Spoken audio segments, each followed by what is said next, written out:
Maka saya kalau seandainya melihat orang yang terbang itu biasa-biasa saja, yang bisa menghilangkan barang biasa-biasa saja, yang mendatangkan uang biasa-biasa saja, jalan di atas air biasa. Tapi yang luar biasa apa?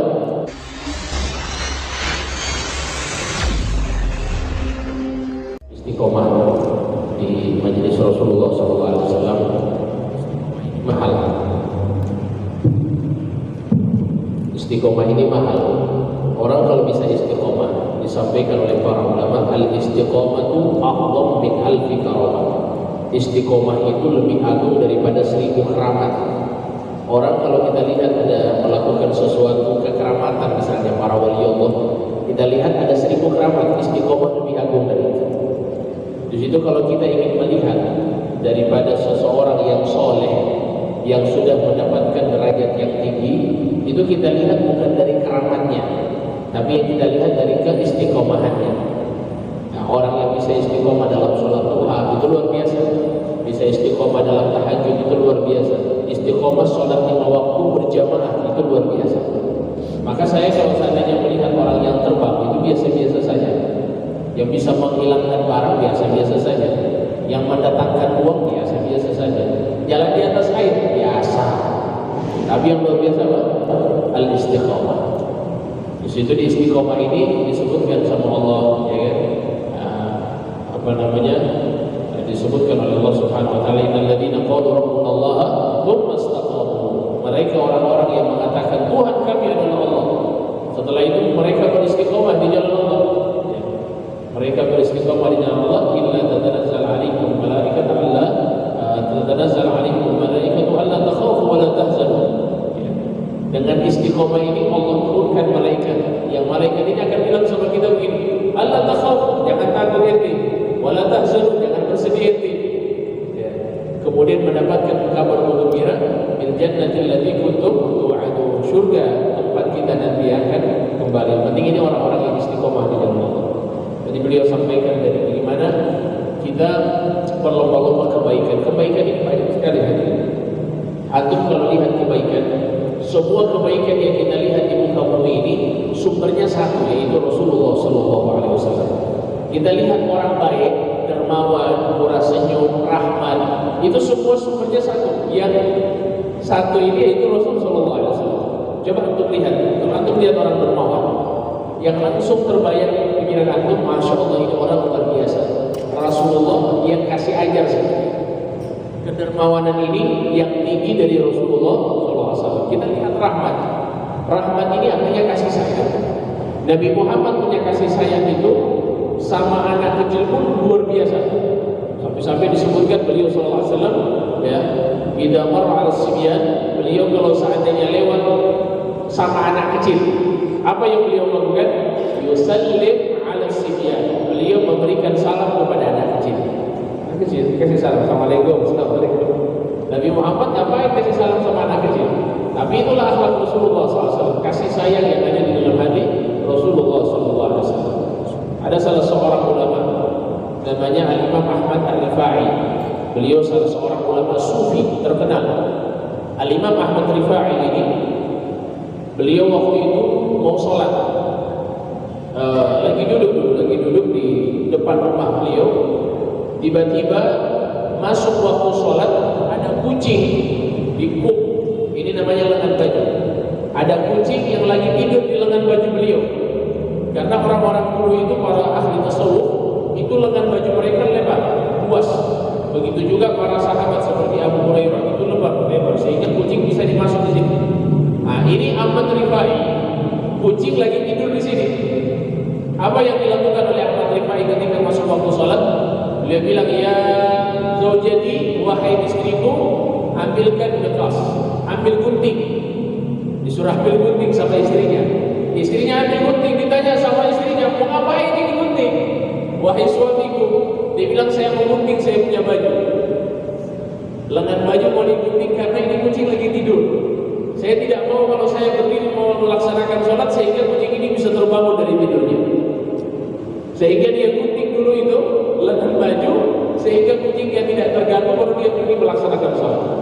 Bayangkan Imam Ahmad Rifai, imam masjid waktu itu, sehingga para jamaah heran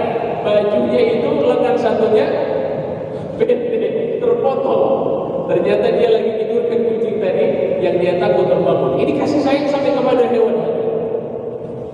Sehingga ketika beliau pulang dari masjid, apa yang beliau lakukan? Beliau bilang, ya istriku, ini tolong jahit saya punya baju. Baju yang sudah potong disuruh jahit ya, sama Al-Imam Ahmad Rifai. Nah, ini akhlak mereka hadirin. Ya, cinta mereka kepada hewan sampai seperti itu. Bahkan disebutkan Al-Imam Ahmad Rifai juga, itu beliau pernah duduk di satu pohon. Satu pohon dia duduk, tiba-tiba ada semut. Atau semut, ini semut tidak sengaja ya jalan, namanya orang semut ya, semut itu kan bisa jalan di bajunya. Ketika masuk di bajunya Imam Ahmad Rifai, Ahmad Rifai tidak tahu.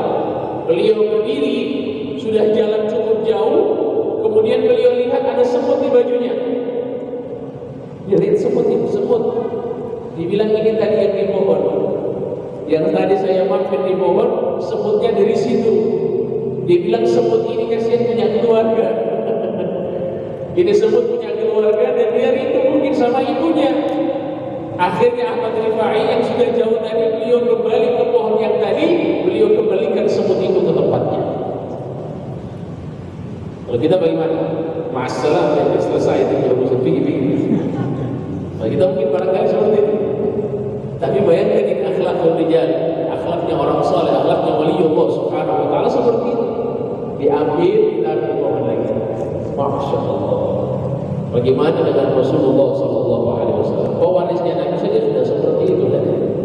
Apalagi karena itu jamaah sekalian yang dimuliakan Allah Subhanahu Wa Taala. Begitu juga jamaah sekalian, kemarin saya kasih satu sholawat. Yang mungkin bacaan sholawat ini saya sedikit ada koreksi. Saya salah baca kemarin waktu di malam Jumat pengajian kita yang ada di Beliliniku. Bunyi sholawatnya begini. Jadi kisahnya itu salah seorang ulama namanya Al-Imam Ali bin Salim bin Syekh Abi Bakar bin Salim. Beliau lagi jalan berziarah di makam Rasulullah SAW. Ketika beliau berziarah di makam Rasulullah, itu di makam Rasulullah dulu itu ada jendela, kelihatan jendelanya. Ada jendela. Ketika dia menghampiri jendela Rasul Sallallahu Alaihi Wasallam di makam beliau, itu masya Allah, beliau di antara sadar dan tidak sadar. Kalau bahasa ahli tasawuf dibilang al-khayalah ar-ruhiyah. Khayalah ruhiyah itu dia sudah dibawa alam sadar, sudah antara sadar dan tidak sadar. Ya. Tiba-tiba dia merasakan di depannya ada Rasulullah Sallallahu Alaihi Wasallam. Dan Rasulullah mengajarkan doa kepada Al-Imam Ali bin Salim bin Syekh Abi Bakar bin Salim. Apa doa yang beliau sampaikan? Salawat. Bunyi salawatnya begini. Allahumma salli wa sallim ala sayyidina Muhammadin habibir rahman adada ma yakunu wa ma qad kana. Allahumma salli wa sallim ala sayyidina Muhammadin habibir rahman adada ma yakunu wa ma qad kana. Itu kalau kita baca hadirin, semua hajat yang kita inginkan insyaallah diijabah sama Allah. Banyak orang yang sudah mengamalkan itu salawat. Dia baca, masya Allah, misalnya dia punya hajat, satu hajat belum terkabul, dia baca itu salawat dengan niat hajat itu, maka diijabah oleh Allah Subhanahu Wa Taala. Nah, itu langsung, walaupun ini riwayatnya, hadisnya nggak ada di kitab Sahih Bukhari, tapi ini yang langsung mendapatkan ini adalah orang saleh yang langsung berjumpa dengan Rasulullah SAW secara Allah, secara terjaga, dan itu tidak mustahil. Nabi bilang dalam hadis, "Man ra'ani fil manam faqad ra'ani haqqa." Orang yang pernah melihat aku dalam mimpi, maka nyata dia telah melihat aku. Wa inna syaitan la yatamatsalu bi, karena setan itu enggak mungkin menyerupai Nabi Muhammad sallallahu alaihi wasallam. Nah, oleh karena itu dia lihat Nabi Muhammad ajarkan salawat. Allahumma salli wa sallim ala sayyidina Muhammadin habibir rahman adada ma yakunu wa ma qad kan. Itu dibaca. Ini yang mimpi ini bukan kaleng-kaleng tadi. Yang mimpi ini ulama ahli bait, ulama yang mana termasuk daripada keluarga Rasulullah Sallallahu Alaihi Wasallam. Kita nggak usah ragu insya Allah, karena mereka ngapain? Mereka dusta. Karena mereka mimpi ketemu kakeknya, kok masa kita ragu? Ya. Ada orang bilang saya ketemu kakek saya, ragu enggak? Ngapain ragu? Kakeknya ini pasti dekat. Pasti Rasulullah nggak mungkinlah terhalangi untuk bisa berjumpa dengan cucunya. Pasti beliau mau. Apalagi cucunya termasuk orang soleh. Oleh karena itu jamaah sekalian, ya perlunya kita juga untuk menghargai dan menghormati ahli bait Rasul. Ini sekarang ini kalau berbilang, masya Allah, sudah tidak ada lagi penghormatan kepada keluarga Nabi Muhammad SAW. Oh ini fulan jahannam, oh ini Habib yang tidak baik, oh ini begini, hati-hati. Lisan kita baik-baik, jaga lisan kita hadirin. Al-Imam Ibnu Arabi memuji dan sangat mencintai, beliau mengatakan wajib mencintai ahli bait Nabi. Al-Imam Syafi'i mengatakan wajib mencintai ahli bait Nabi. Apa syairnya daripada Imam Ibnu Arabi? Beliau katakan apa? Mencintai ahli bait itu termasuk kewajiban. Itu kata beliau. Kenapa demikian? Rasulullah itu dalam menyampaikan risalah, ada tak beliau minta sesuatu ke kita? Ada tak? Nabi Muhammad minta upah tak dakwanya? Tidak. Nabi sudah bilang dalam Al-Quran, dan ini langsung firman Allah kepada Nabi Muhammad.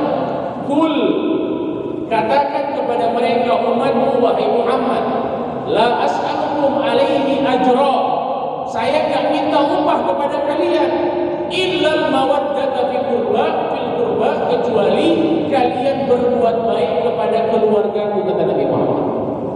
Itu yang Nabi Muhammad minta, itu dalam Al-Quran. Jadi sekarang ini masya Allah sukul adabnya kepada para ulama, apalagi dari kalangan ahli bait Nabi, dari kalangan habaib, kurang ajarnya bukan main.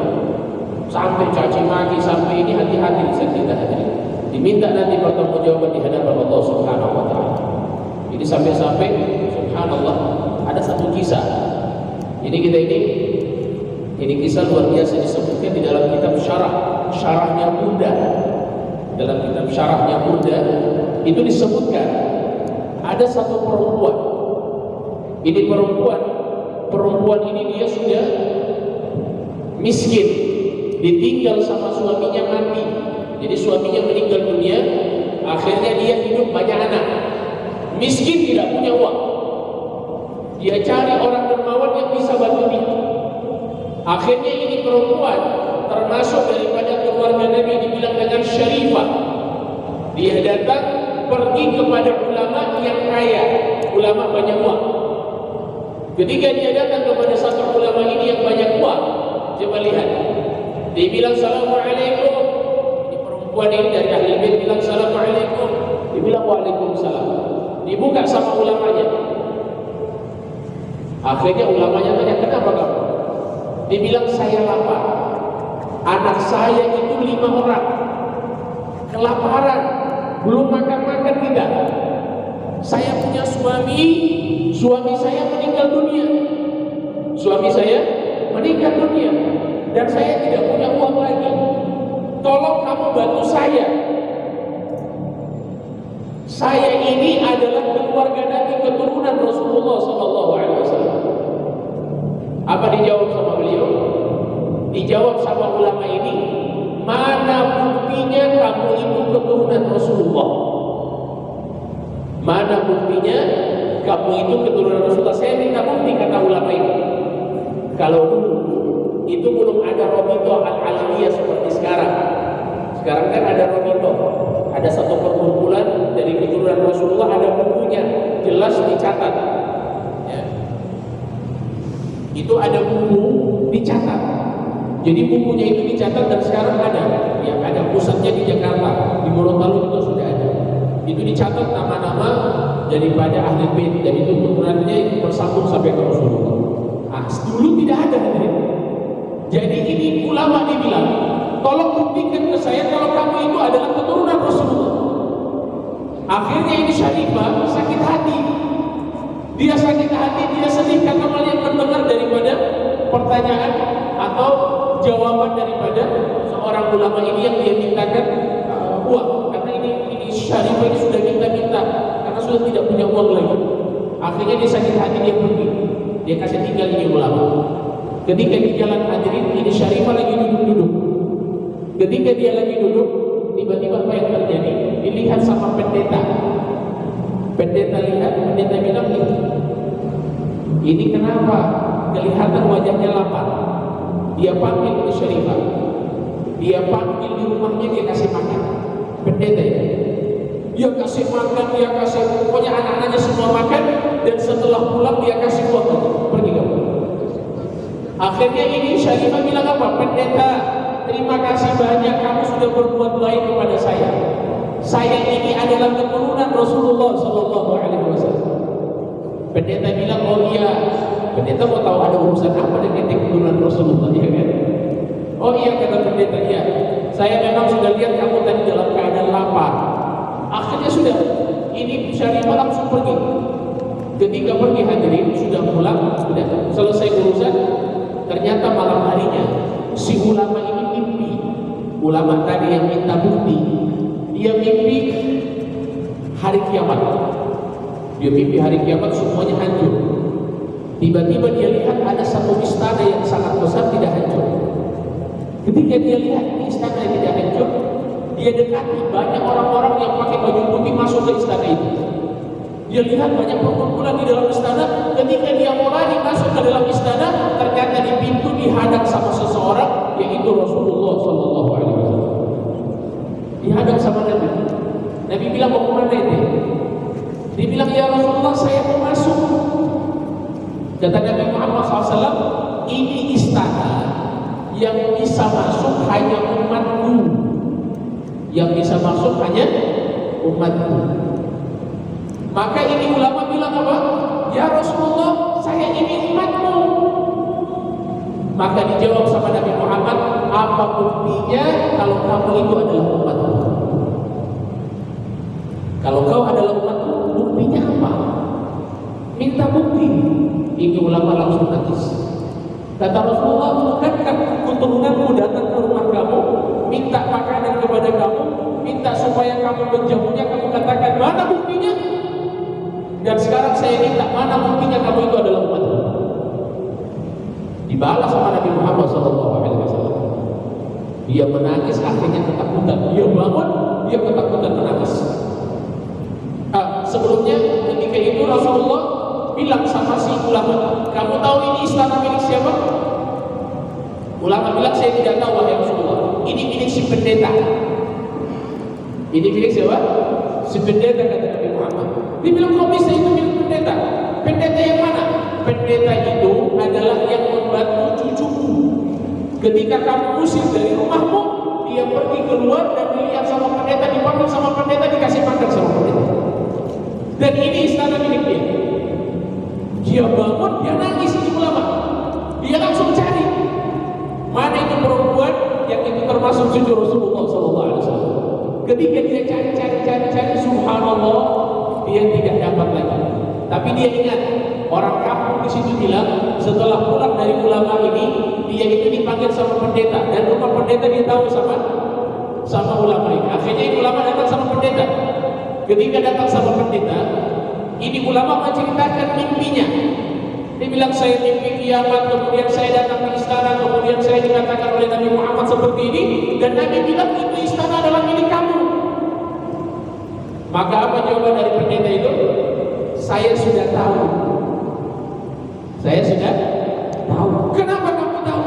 Karena tadi malam juga saya jumpa dengan Nabi Muhammad SAW. Pendeta ini jumpa juga sama Nabi Muhammad. Dia bilang, saya sudah tahu. Kemudian kata pendeta itu, dan saya inginkan kamu jadi saksi di hadapan saya. Wa ana asyhadu an la ilaha illallah wa anna Muhammadan Rasulullah. Saya bersaksi tiada Tuhan selain Allah dan Nabi Muhammad adalah utusan Allah. Dan pendeta itu langsung mati di tempat. Dicabut nyawanya Allah. Bayangkan, itu berbuat baik kepada keluarga baginda Nabi Muhammad sallallahu alaihi wasallam, cinta kepada mereka.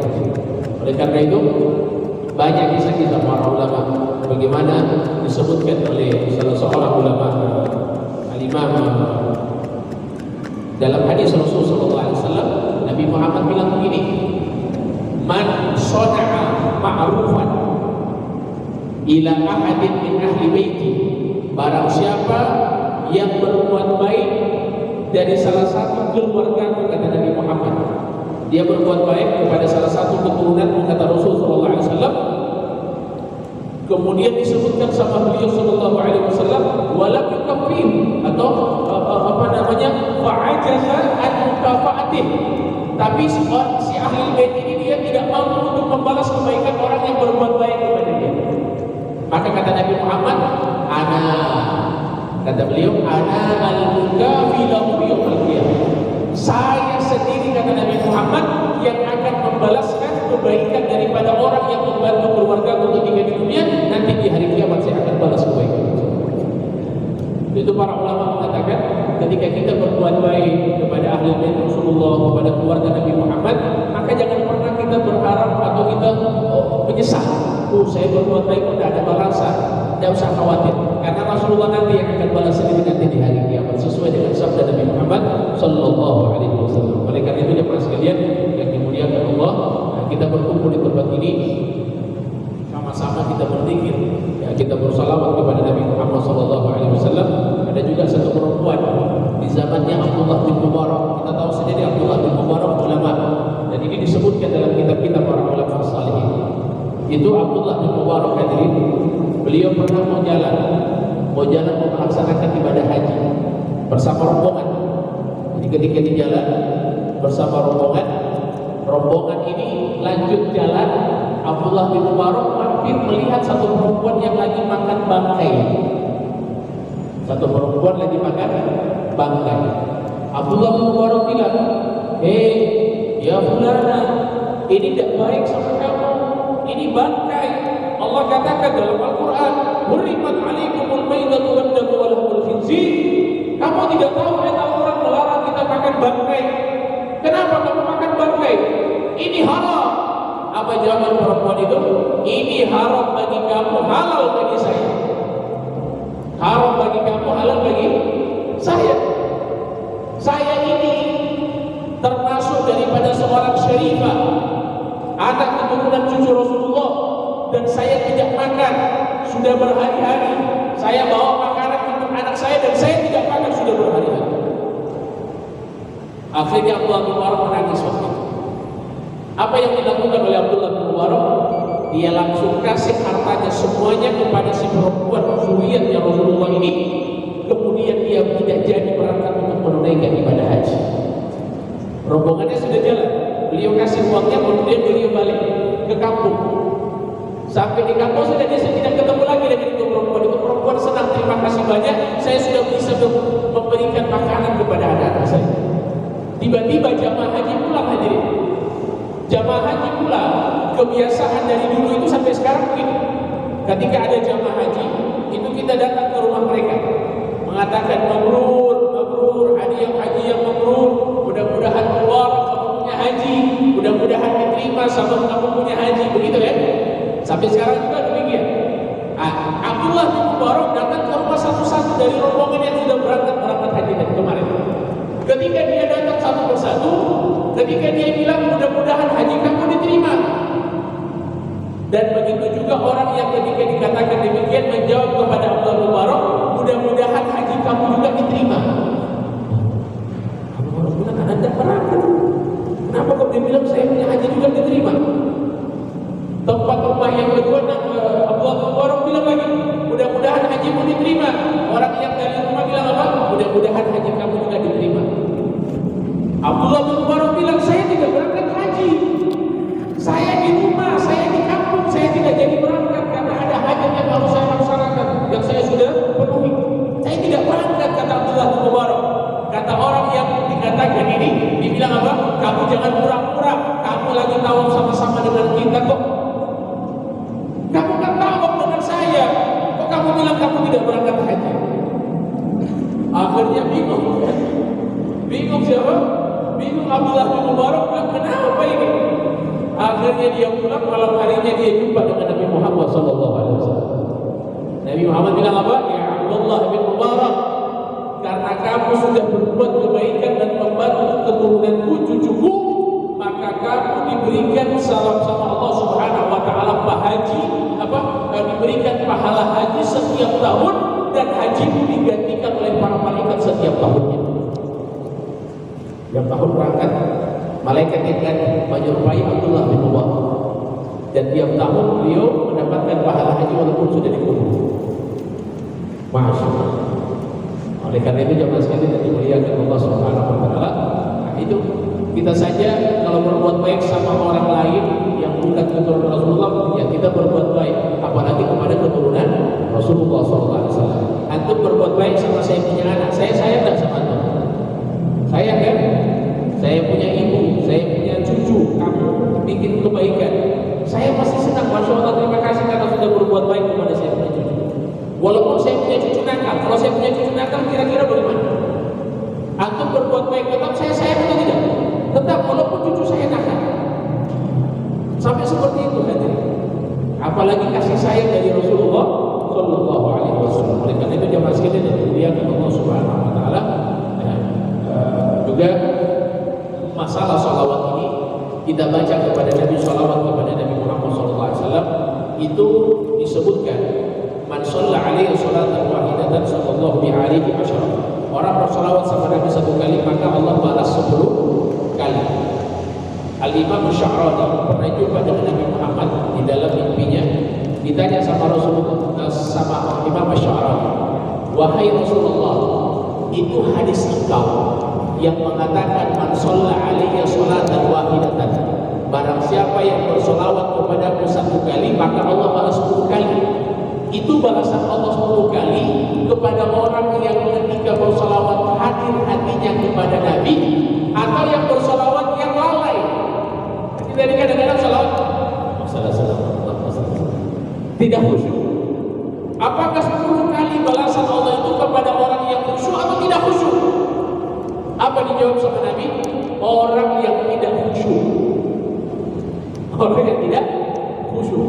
Kalau orang yang khusyuk, pahalanya lebih besar, bukan lagi 10 balasan dari Allah Subhanahu wa taala. Karena itu jemaah sekalian yang dimuliakan Allah, ada salah seorang perempuan yang ada di Yaman, Syekhah. Beliau itu Syekhah. Kalau laki-laki dibilang Syekh, kalau perempuan dibilang Syekhah. Namanya Syekhah Sultanah. Itu Syekhah Sultanah disebut dengan Rabi'atu al-Adawiyah fi hadha zaman. Fi tilka zaman. Itu pada zaman itu beliau adalah Rabi'atul Adawiyah yang kedua. Saking ibadahnya luar biasa dan beliau tidak menikah. Beliau tidak menikah. Ya, kalau Rabi'atul Adawiyah juga demikian ya. Rabi'atul Adawiyah itu ketika dilamar oleh Imam Hasan al-Basri, apa beliau bilang? Wahai Hasan al-Basri, kamu ambil seluruh dagingku ini yang ada dalam tubuhku ini, kayak punya jasad milikmu, tapi tolong jangan ambil hatiku. Tapi tolong jangan ambil hati. Itu Rabi'ah. Hatinya sudah dibilang apa? Hatiku ini sudah dipenuhi dengan cinta kepada Allah, maka tidak ada lagi ruangan untuk membenci kepada siapapun. Tidak ada ruangan lagi. Itu ketika beliau ditanya, kamu benci tak sama setan wahai Rabi'ah? Dia bilang, saya tidak benci sama setan, karena saya punya hati sudah dipenuhi dengan cinta kepada Allah, maka tidak ada ruangan untuk membenci makhluknya Allah Subhanahu wa taala. Betul, benci sekali setan ya. Ya, ini dia ruangannya sudah tidak ada lagi membenci siapapun karena sudah dipenuhi dengan cinta kepada Allah Subhanahu wa taala. Itu Rabi'ah. Ini Sultanah, ini Syekh Sultanah. Ini Rabi'atul Adawiyah yang kedua. Tapi beliau diaman. Itu salawatnya beliau setiap hari berapa? Ratusan ribu kali. Tiap hari ratusan ribu. Ratusan ribu kali. Bahkan disebutkan sama para ulama di zaman itu, beliau itu kalau baca salawat, ya Rasulullah SAW sering hadir di hadapan beliau. Hadir Rasulullah di hadapan. Sampai-sampai orang-orang satu kampung itu di Yaman, kalau seandainya jumpa dengan Syekh Sultanah ini, dia bilang apa? Ya Syekh Sultanah, ya Syekh Sultanah, tolong sampaikan salam saya kepada Rasulullah SAW. Karena dia jumpa dengan beliau Nabi Muhammad SAW. Oleh karena itu jemaah sekalian yang dimuliakan Allah Subhanahu wa taala, maka insyaallah di Maulid Nabi Muhammad SAW ini yang kita sering adakan setiap pekannya, coba kita hadirkan sekali-sekali hati kita kepada Allah dalam majlis ini. Kita khusyuk kepada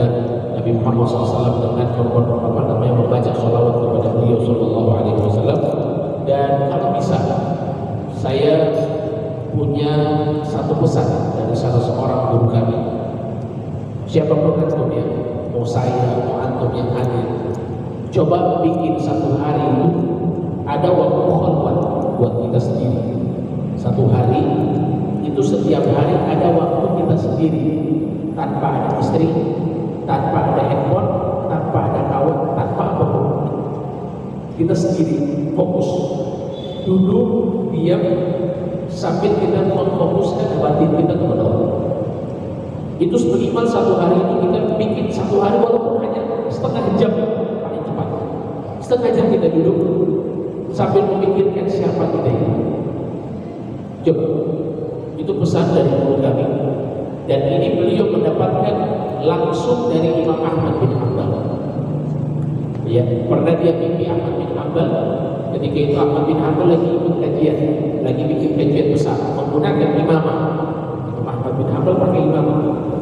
Ketika itu datang beliau kepada Imam Ahmad bin Hanbal, kemudian pakai bahasa batin ya. Pakai bahasa batin. Ya, disebutkan itu, saya tidak mengucapkan kepada Imam Ahmad bin Hanbal nasihati saya, tapi batin saya bilang, wahai Imam, tolong nasihati saya. Akhirnya kata Imam Ahmad bin Hanbal, jadikan